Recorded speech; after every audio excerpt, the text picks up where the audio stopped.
Hola, muy buenas a todos. En este video vamos a resolver dos ejemplos de propagación de errores con derivadas. Bien, para comenzar voy a abrir esto. Bien, entonces voy a empezar con un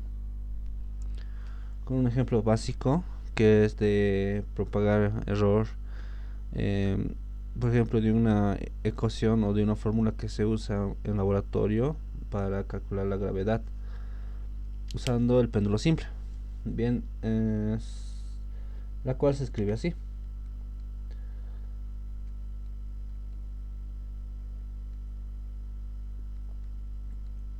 Esta ecuación nos describe cuánto es el periodo del péndulo.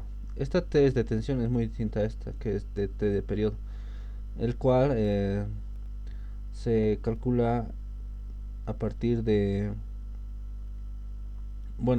representa desde la siguiente forma, que por ejemplo tenemos un péndulo y el péndulo va de un extremo a otro. Eso quiere decir que va a ir aquí, luego va a volver y así sucesivamente. Y como va pasando el tiempo, se va deteniendo. Pero si graficamos esto en una función que dependa del tiempo, eh, en un plano f de t, el comportamiento del péndulo es así, y el periodo es constante en todo momento, hasta que se detenga. Este es el periodo t, y es lo que se calcula a partir de esta fórmula. Lo que se hace con este experimento es calcular la gravedad, o hallar la gravedad en el laboratorio. La gravedad se hace simplemente despejando g, que es 4pi al cuadrado por L sobre T, donde L es la longitud. Con esta fórmula deberíamos de encontrar la gravedad en el laboratorio o en un ambiente. Esto es al cuadrado. Bien, entonces aquí lo que resta hacer es propagar errores. Para propagar errores sabemos que necesitamos tener la función, que es esta. Entonces la derivada de la función, que es g, es igual al valor absoluto de la derivada parcial de g respecto de uno de los parámetros, que es L. ¿Por qué L? Porque L está sujeto a variaciones, ya que lo medimos con una cinta métrica y esta cinta métrica está sujeta a incertidumbres. Entonces hablamos de una variación de L, que puede variar la longitud, más la derivada parcial de g respecto del periodo. Aquí me falta estos. Por la variación del periodo, ya que el periodo generalmente se calcula o se mide con un cronómetro. Bien, ahora lo que queda por hacer la siguiente parte es encontrar el valor, o sea, hacer la primera derivada, cuál es esta. Bien, esto debería ser L. Bien, para hacer esta derivada voy a hacer uso de la propiedad de las derivadas que dice que si vamos a derivar una función que tenga u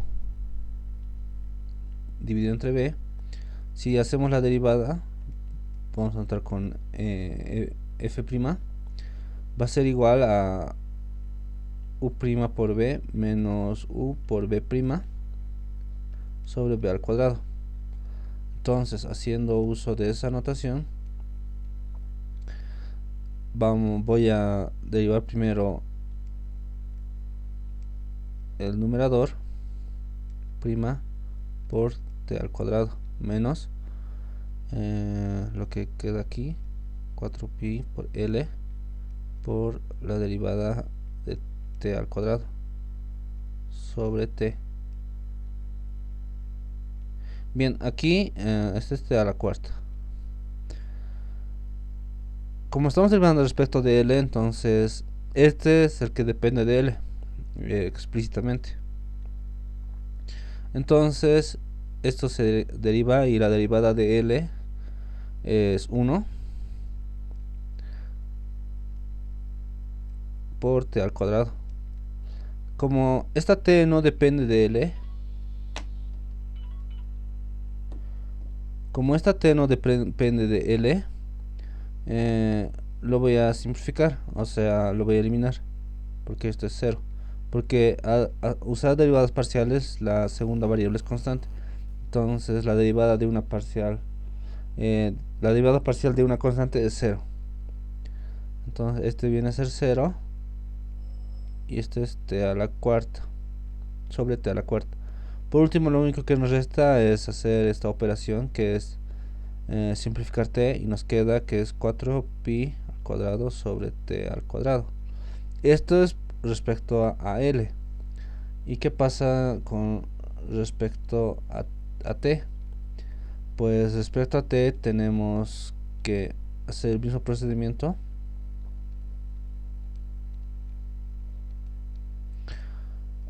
Nos podemos obviar el primer paso, que debería ser casi lo mismo, es prácticamente lo mismo. Lo único que ahora estamos haciendo es sobre t. Bueno, lo voy a copiar de todos modos, porque al final es como es prácticamente lo mismo, simplemente que ahora vamos a hacer la derivada respecto de t.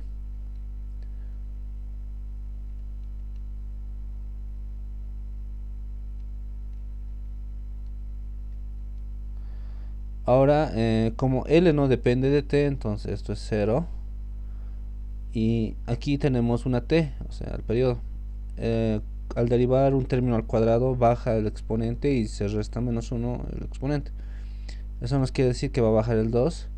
Si restamos -1 al exponente, son simplemente t elevado a la 1, la cual no se anota, por 4pi al cuadrado por L sobre t al cubo.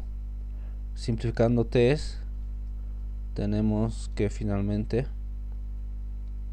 menos 2 veces 4pi al cuadrado por L sobre t al cuadrado.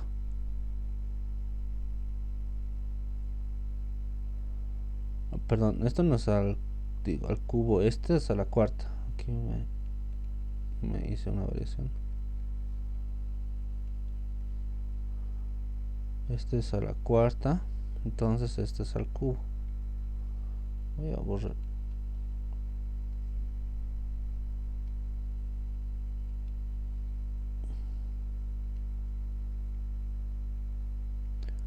Bien, entonces ya tenemos las dos derivadas.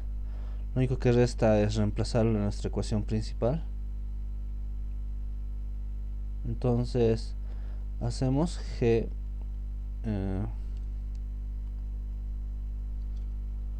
derivada total de g es igual a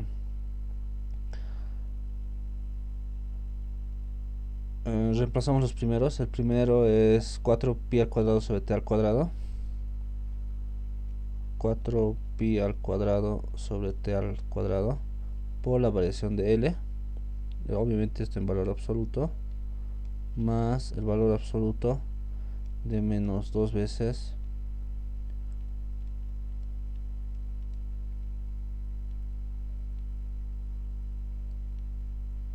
por la variación t.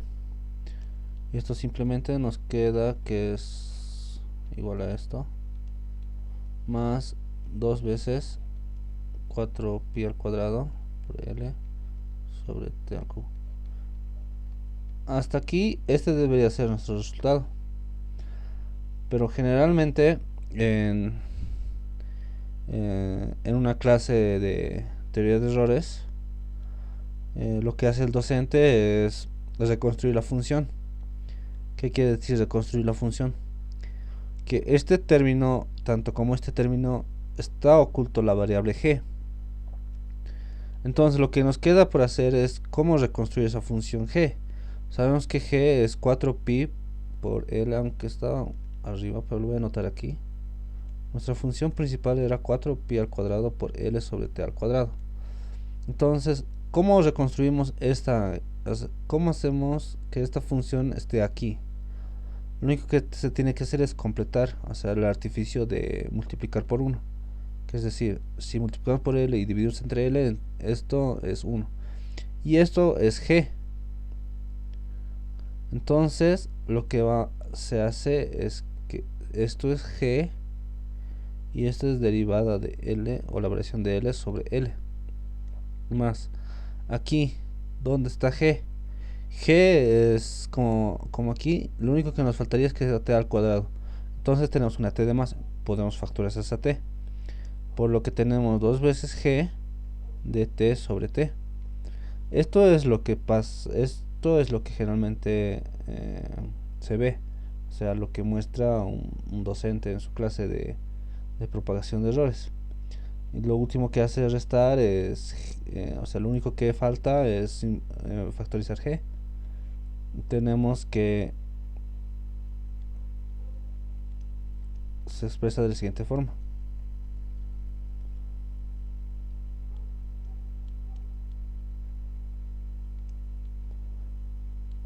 Y con eso tenemos nuestra respuesta. Ahora bien, hasta aquí espero que no haya habido mucho problema. Y lo que único que nos resta hacer es comprobar si realmente nuestro... tenemos que comprobar que nuestra derivada se hizo bien.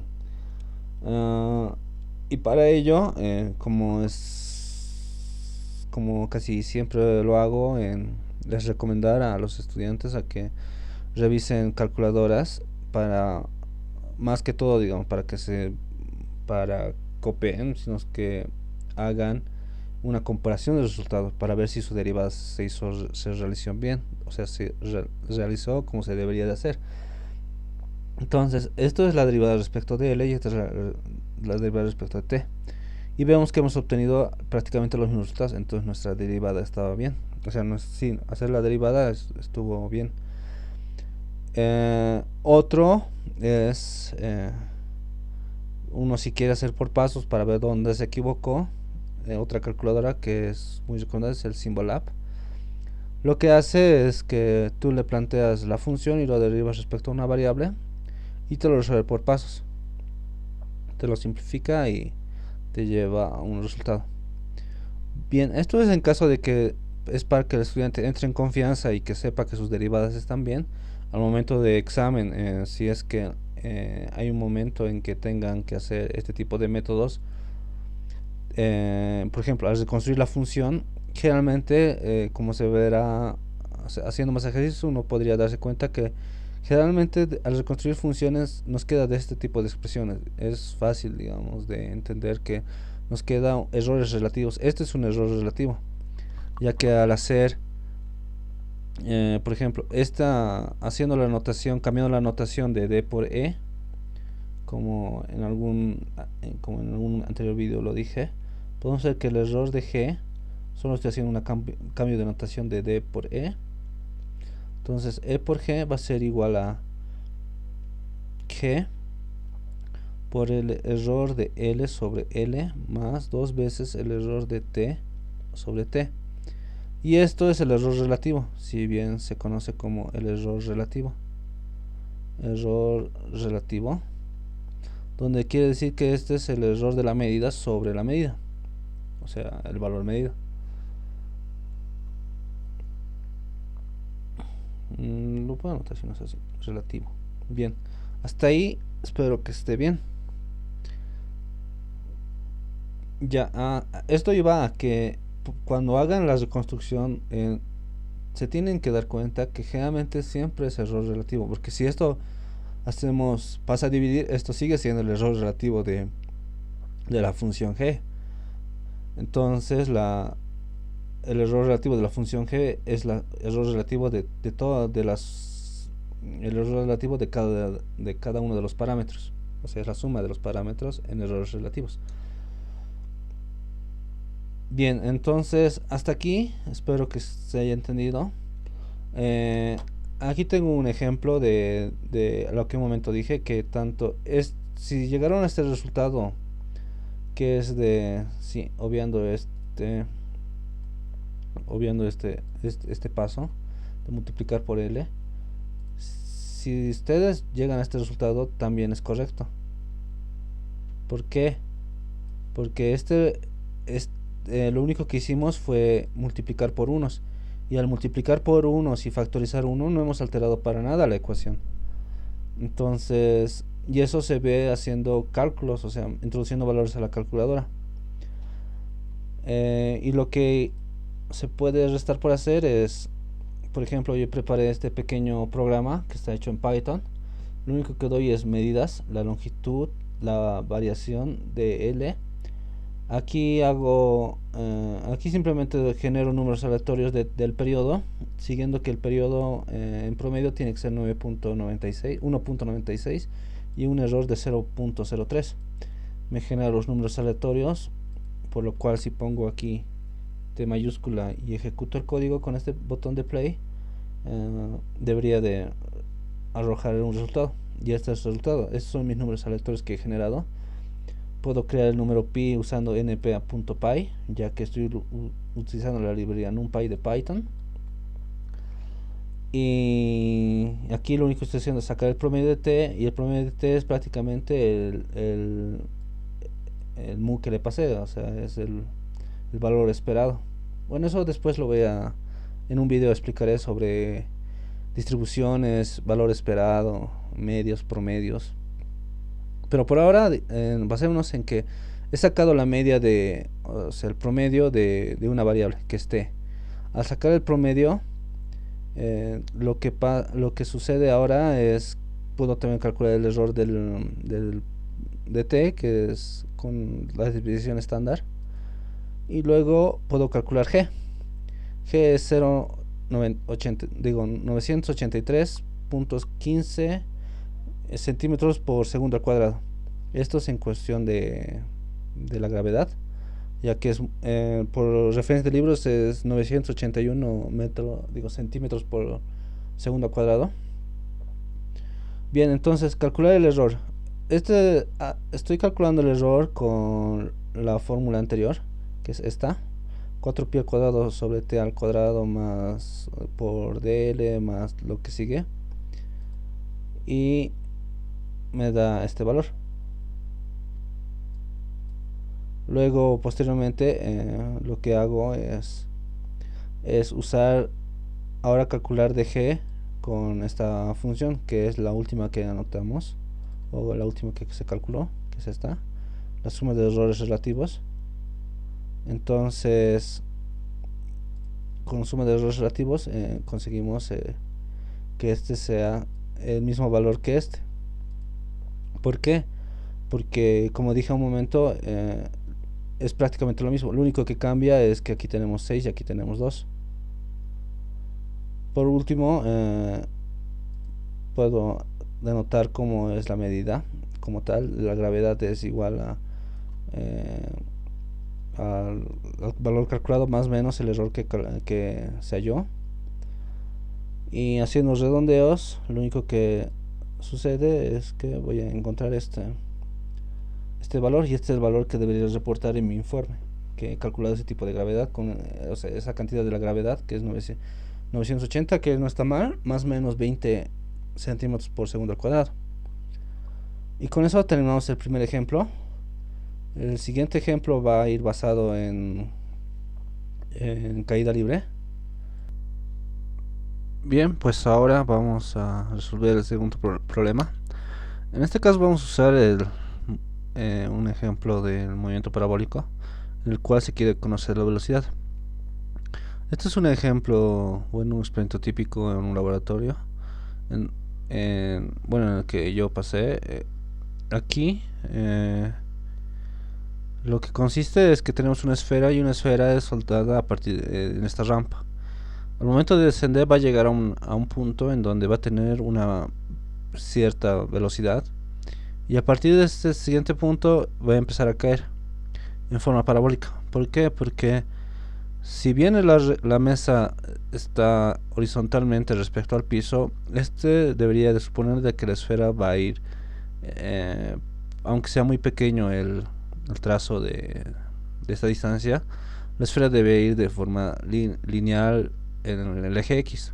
Pero no sucede eso, porque la gravedad actúa y y la gravedad lo que hace es que desvíe la trayectoria de la esfera o de la bola, creando el movimiento parabólico. En este caso voy a hacer un despeje de que quiero saber cuál es la velocidad con que llega la esfera en este punto. Entonces voy a usar la fórmula directamente, donde dice que esto es x. X va a ser, lo voy a transformar esta d como x y esta h, que es la altura, como y, para tener un eje, o sea, trabajar en el eje x, en el eje xy. Y la ecuación dice lo siguiente: en aquí vamos a tener esta fórmula. Ahora, siguiendo el método anterior, debemos de conocer nuestra función es b. Entonces, la b, que esto es de velocidad, debe anotar con b minúscula, la cual lo voy a borrar y voy a anotar con b minúscula para denotar que es la velocidad. Bien, entonces tengo que la velocidad, la variación de la velocidad va a ser igual a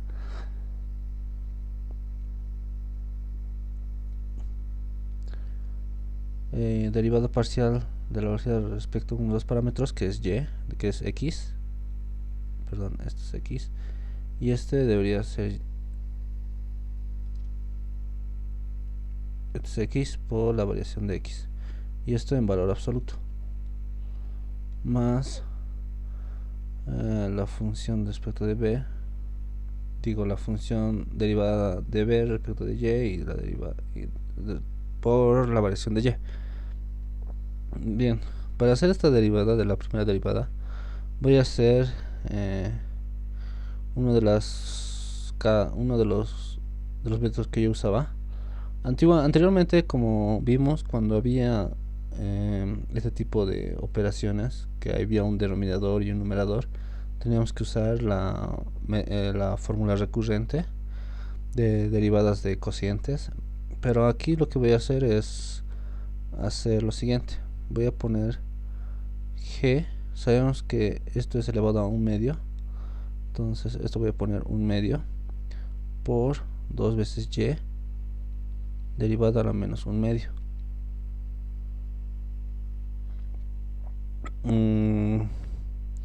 ¿Por qué? Porque si hago esta operación, si hago este producto, me reproduce lo mismo.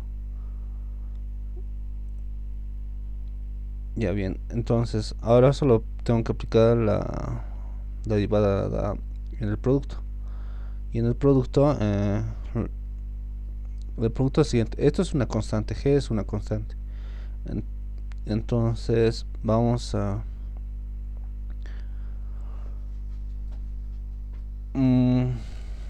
¿por qué una constante? Una constante porque no hay una forma de medir no hay una manera de medir g, a menos que me dijeran que usara un péndulo para usar g, o sea, para calcular g, y luego con esa g usar para hacer este experimento. Tal vez debería de hacer una propagación respecto de g, pero como en este caso solo pude medir x y y, por lo que no hay una variación respecto de g. Entonces g es una constante. Incluso en el mismo enunciado me dice que g es una constante. Ya bien, entonces esta es una constante, por lo que en derivada debería ser la siguiente: vamos a derivar esto, el primer término, por los siguientes términos sin derivar.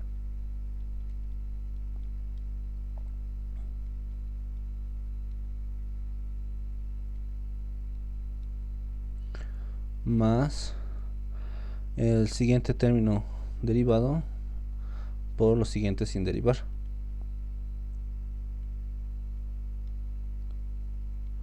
Esto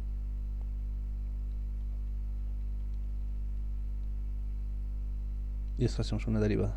Bien, entonces si derivamos x, es 1 respecto de x. Como aquí no depende de x, entonces este término se hace 0. ¿Por qué? Porque es una constante.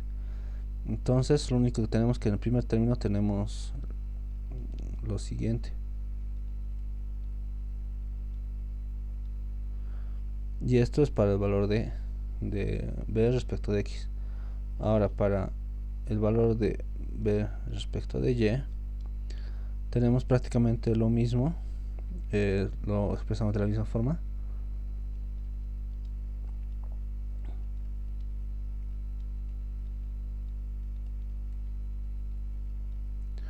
Más x g 1/2 por 2 veces y elevado a la menos 1/2. Esta derivada. Bien, aquí este no depende de y, por lo cual este debe ser 0. En realidad esto se hace 0. Y pues el producto consigo se hace 0. Bien, entonces, ahora esto tenemos que derivar. La regla de derivadas nos dice que esto tiene que bajar. Baja el exponente con su signo, menos 1/2, multiplicado por... bajamos el exponente y luego ahora hay que derivar esto. O sea, es como una regla de la cadena. Primero derivamos todo esto y nos queda 2 veces y. Pero esto hay que derivar una vez más porque es por regla de la cadena. O sea, es decir, así. Bajamos el término 2 veces el menos 1/2 y aquí tenemos que restarle menos 1, el cual se nos hace menos 3/2. Luego hacemos la siguiente operación, que es regla de la cadena por lo que está aquí adentro. Aquí adentro tenemos 2y. Si derivamos y nos queda 1, entonces solo nos queda 2 por 2 por x por y elevado a la 1/2. Esto se va con este 2, por lo cual nos queda que tenemos menos x y g 1/2 por 2 veces y de menos 3/2. Bien, aquí voy a hacer previamente voy a hacer una anotación de que esto debería de ser de la siguiente forma: g 2y, o sea, esta operación se transforma a eso, a esta expresión, y por lo cual esto igual debería de expresar de la misma forma. Entonces queda menos x. Ahora, esto, ¿cómo lo anotamos? Pues sabemos que esto es equivalente a decir, o sea, voy a copiar todo esto y voy a decir que va a estar multiplicado por 2 veces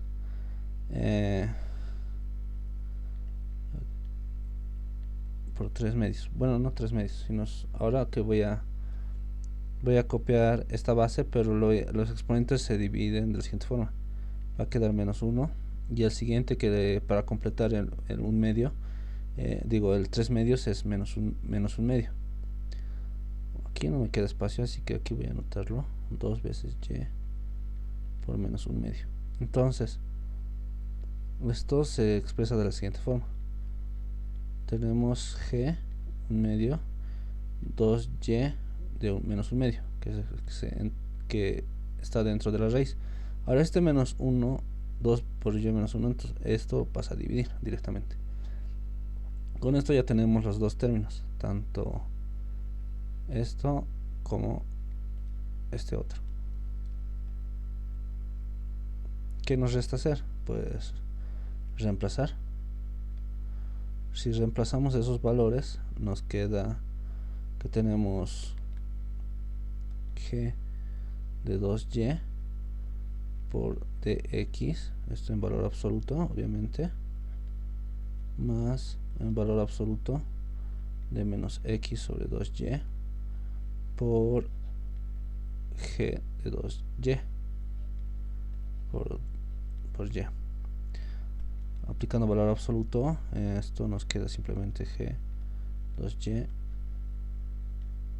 por dx más x 2y por la raíz de g de 2y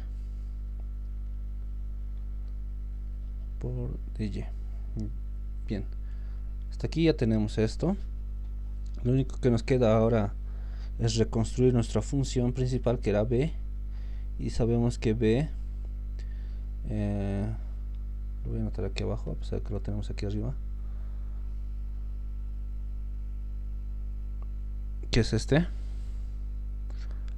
Entonces lo único que nos falta al primer término es multiplicar por x.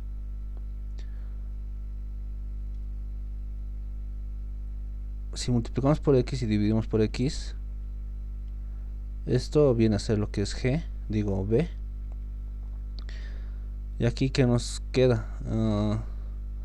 Aquí tenemos x y aquí tenemos 2y, así que lo único que resta es reemplazar lo que vale b. Entonces, para terminar, tenemos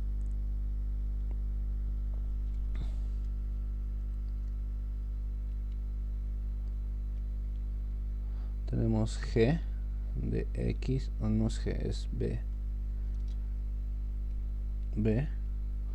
por dx sobre x, sí, porque esto lo hemos reemplazado, más b sobre 2y por dy. Y finalmente tenemos que db es igual a b por dx sobre x más dy sobre 2y. Y este es nuestro resultado. Y con esto concluye el vídeo. Sé que es un poco me resulta un poco largo, pero más que todo quería explicar unos cuantos tips, y me pasé mucho tiempo explicando y espero que haya valido la pena la explicación y no me haya enredado o que lo esté liando a ustedes con la comprensión de esto. Bien, yo creo que con esto lo podríamos dejar aquí. Tal vez podemos hacer una mención de que aquí en el anterior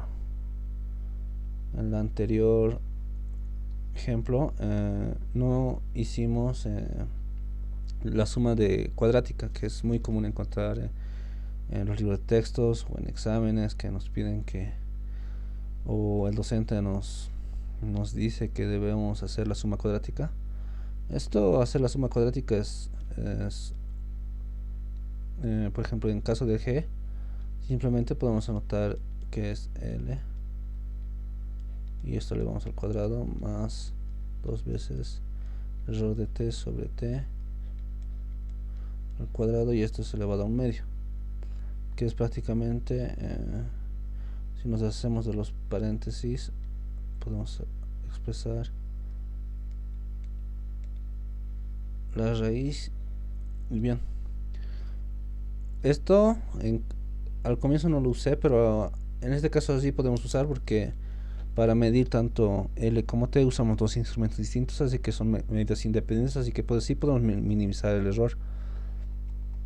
Pero en este caso, si usamos tanto X como Y la misma cinta métrica, no es recomendable usar el error. ¿Cuál es la ventaja de usar la suma cuadrática? Pues lo único que reduce el error. ¿Qué tanto reduce el error? Pues no mucho. De hecho, aquí yendo a esta parte donde teníamos los ejemplos, por ejemplo, teníamos que era 18.6, y qué pasa si sacamos la raíz cuadrada. Entonces podemos poner nt.sqrt, que es sacar la raíz cuadrada de todo esto, y esto lo elevamos al cuadrado. A ver si me permite un momento, voy a escribir rápido.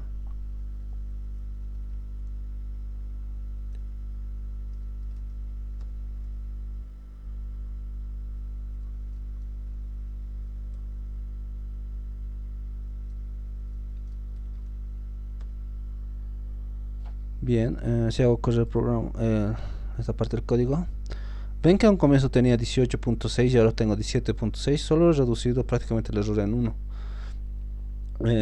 A veces usar, y si hago uso de esto y ver a qué me lo redondea, eh, vamos a ver. Por ejemplo, esto lo voy a hacer correr, va a tomar el error de G y prácticamente está tomando el mismo error. Y ahora le voy a decir que haga el redondeo para que me exprese de la misma forma. Como ven, tanto haber usado como el error cuadrático como no usar el error cuadrático no es gran parte que reduzca el error. Me reduce solo una pequeña parte. Pero al momento de reportar un error, que es generalmente como se debe hacer con una cifra significativa,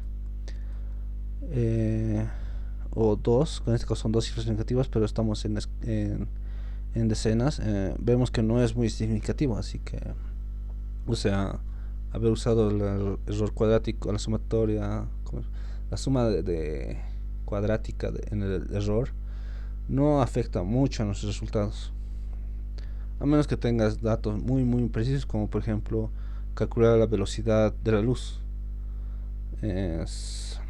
Aunque en este caso no, mejor calcular relación carga-masa, que sabemos que, por ejemplo, la carga de un electrón es de 1.6 por 10 elevado a la menos 19 coulombs. Elevado a la menos 19 quiere decir que es una escala muy pequeña. Y en este caso, digamos, tal vez sí se afectara, pero en este caso no, digamos, estamos usando. Pero ya es a criterio de docente. Bien, espero que no haya sido muy largo y que valga la explicación. Nos vemos hasta la siguiente.